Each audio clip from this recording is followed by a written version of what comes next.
আস্ত আমড়ার আচার কি লোভনীয় লাগছে না? অবশ্যই লোভনীয় লাগছে। বাজারে আমরা সিজন শেষ হওয়ার আগে আমার এই সহজ রেসিপিটা দেখে বাসায় ঝটপট তৈরি করে ফেলুন আমড়ার আচার। খুবই সহজ পদ্ধতিতে 1 বছরের জন্য সংরক্ষণ করে রাখতে পারবেন এই আমড়ার আচার। তো চলুন এখন আমরা সরাসরি আচারের রেসিপিতে ফিরে যাই। প্রথমেই আমি আমড়ার চামড়াগুলো ছিলে নিয়ে বেশ কয়েকবার পরিষ্কার পানি দিয়ে ধুয়ে নিয়েছি। ধোয়ার পরে সেদ্ধর আগে করে এই কাজটা করতে হবে, যাতে মরিচ মশলা টক মিষ্টি যাই দিন আমড়ার গায়ে ভিতরে ঢুকে এবং প্রতিটা কামড়েই যাতে অসাধারণ টেস্ট পান।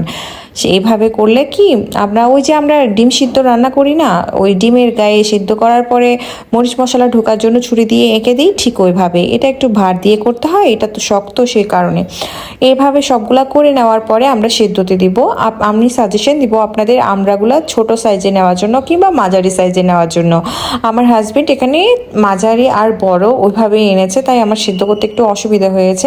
প্রায় 10-12 মিনিট লেগেছে, বেছে বেছে এভাবে সিদ্ধ করতে হয়েছে। তারপর সেদ্ধ করার পর আমি এখানে কি কি লাগবে সেটা অনেকটা দেখিয়েছি, পরে অনেক কিছু অ্যাড করেছি। কিন্তু প্রথমেই এই যে 1.5 কেজির মতো আমি সেদ্ধ আমড়া নিয়েছি, আর 1টা প্লাস 1.5টার মতো এখানে আমি রসুন কোয়া নিয়েছি। তারপরে নিয়েছি ভিনেগার, পরিমাণ মতো আমি ভিনেগার ইউজ করব। বেশ কয়েকদিন সংরক্ষণ করব, যেহেতু এখানে সারা বছর সংরক্ষণ করব সেই কারণে আমি ভিনেগারটা ইউজ করব, যেহেতু আচারটা ঠিক থাকবে ভিনেগার দিলে।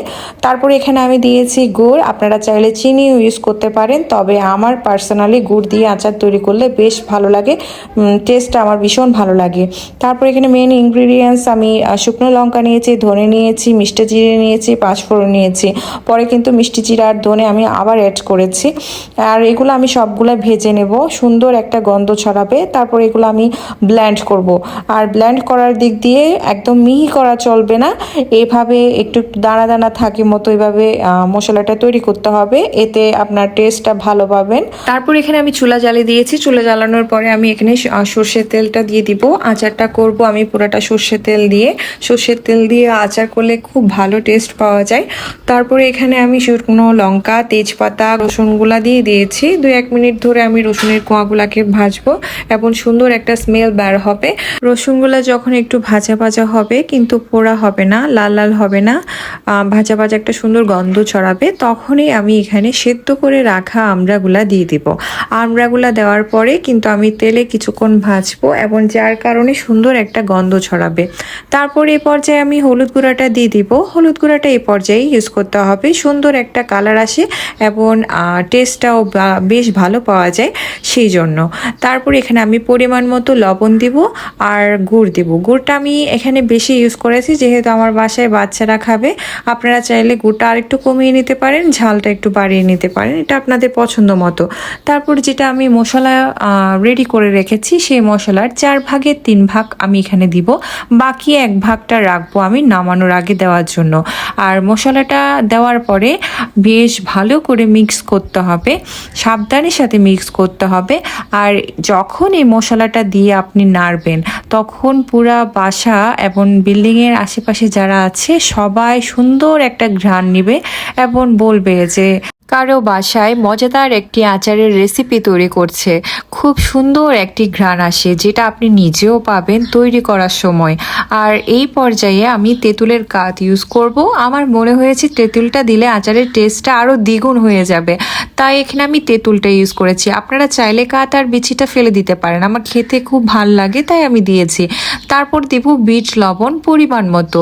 আর এই সব কিছু দেওয়ার পরে কিন্তু বেশ ভালো করে ধিমে আছে নাড়তেই থাকতে হবে, কারণ আপনি যদি নাড়তে না থাকেন তাহলে তলায় লেগে যাবে আর আচারের টেস্টটা পোড়া পোড়া ভালো আসবে না। তাই চুলার আঁচটা ছোট করে দিয়ে নাড়তে থাকতে হবে।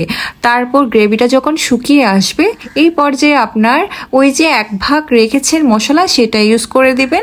আর আপনার ভিনেগারটা পরিমাণ মতো দিয়ে দিবেন, যেহেতু আপনি আচারটা সারা বছরের জন্য সংরক্ষণ করে রাখবেন, ভালো রাখার জন্য ভিনেগারটা অবশ্যই দিবেন।